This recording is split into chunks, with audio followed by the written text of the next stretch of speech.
I thank you, Dr. Obehi, for your second invitation extended to me in order to speak to your community about the religion and spirituality of ancient Egypt. Years ago, I was reading the first book of Luyaluka. I was trying to discover the main teaching of the Lemba, the greatest Congo traditional academy of civil mystery. The reason I was pouring this book was that the author has talked with the last initiates of this school. So my conviction was that he was told the great spiritual secret of the Lemba. After reading the book for more than 5 times, the secret, the secret was still eluding me.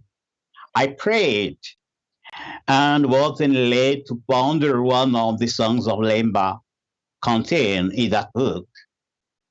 I read it in connection with the first epistle of John, chapter 3, verse 1 to 3. The convergence between the song and the citation of the Bible was made clear to me and was even extended to the religion of ancient Egypt.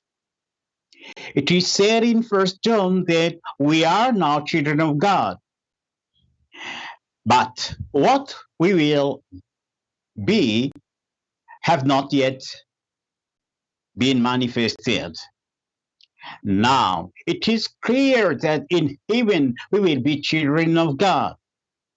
This implies that we are so now only potentially, and the hope for being it in a manifest way is to practice the purification of our thoughts. I realize that the same schema was taught in Lemba and is found in the Egyptian Book of the Dead. In that book, the personage called Osiris Ani claims the right in the beyond to be an Osiris. The exegesis of this account reveals that Osiris means a child of God. The reason for the request of Osiris Ani is that he has lived a life of purity on earth. Since his name is Osiris and he claims the right to be an Osiris, we conclude that he was an Osiris only potentially and was claiming the right to become so in a manifest way.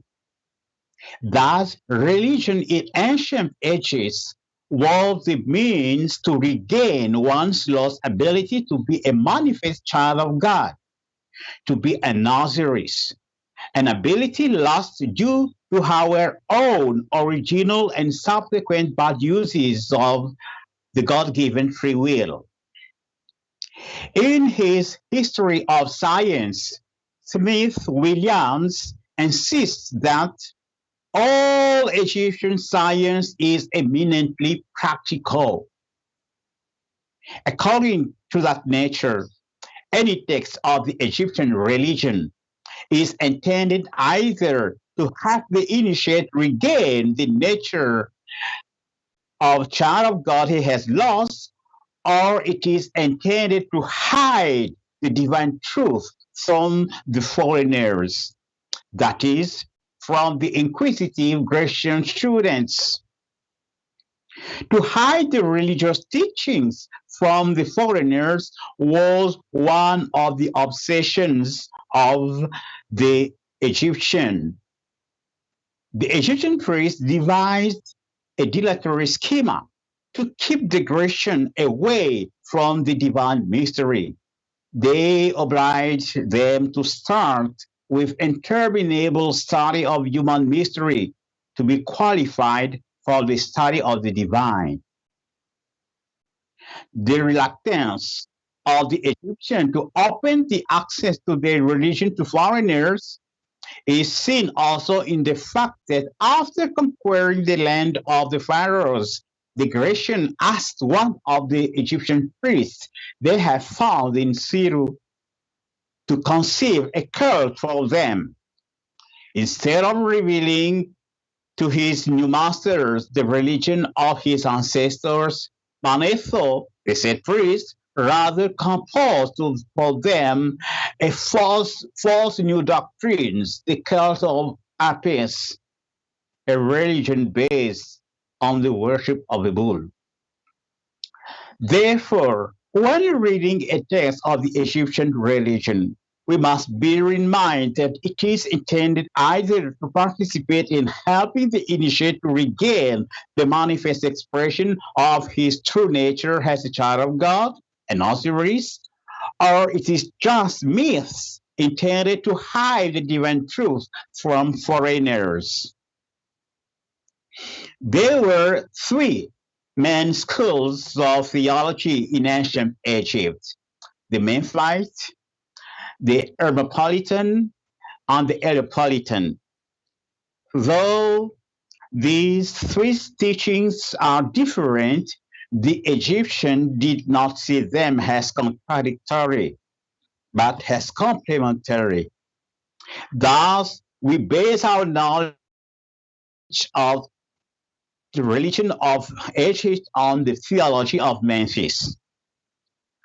The first nature of the Egyptian religion is its hierarchical monotheistic nature. The existence of a supreme being on the banks of the Nile is affirmed by the text of the pyramids, which calls him the sole Lord, and by the Egyptian Book of the Dead, which alludes to him as one Lord. Two similar expressions. This last book confirms also the existence of the Supreme Being by calling the Creator Ra, a child of God, a firstborn.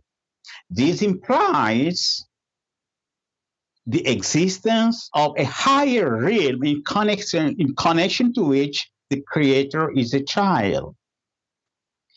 Many would contend that the evidence for the existence of a supreme being is too slim to be considered as valid.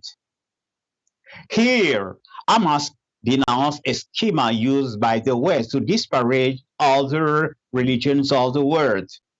When a doctrine appears once only in the Bible, the common line of defense of its validity is that God doesn't depend on statistical criterion, and truth is his revelation.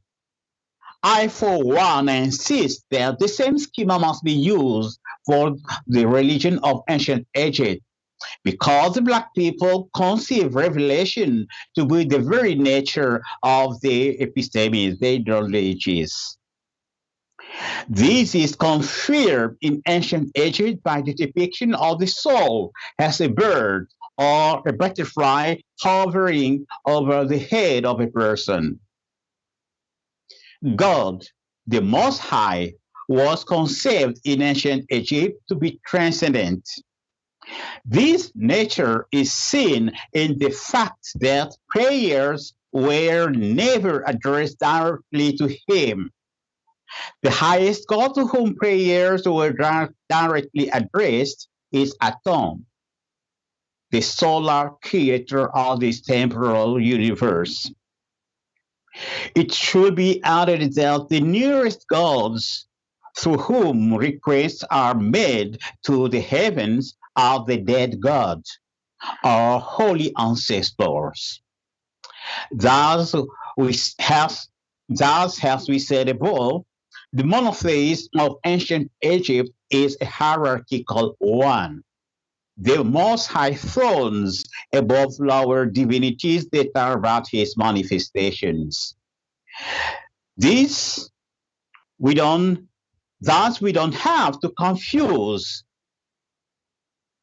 the monotheism of ancient Egyptian with polytheism, which implies many independent deities.